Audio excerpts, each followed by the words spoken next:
ही आहे कोठडी, सोन्याची कोठडी.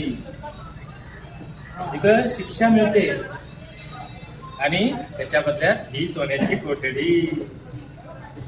किती छान आहे ना. तुम्हाला कोणाला भेटता येतं ना, कोणा संग तुम्हाला बोलता येतं, नातेवाईकांबरोबर तुमचा दुरावा निर्माण होतो. सगळं काय कसं दूर होऊन जातं आणि तुम्ही आजन्म या कोठडीत राहता.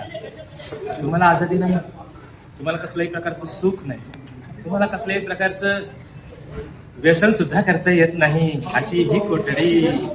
छान आहे ना. बरं हो, रागावर जरा कंट्रोल करावं. रागले बंगाळ असतं.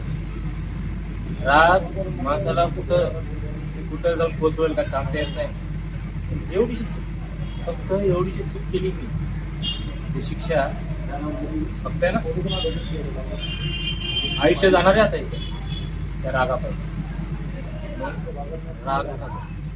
रागावर कंट्रोल ठेवा. जेवढं होईल तेवढं ना प्रेमाने वागा आणि जेवढं होईल तेवढं समजून टोकाची भूमिका घेऊ नका. टोकापुढं आपलं आयुष्य बरबाद होतं आणि आपल्यावर निर्भर असलेली लोकांचं पण आयुष्य बरबाद होतं. लय बेकार.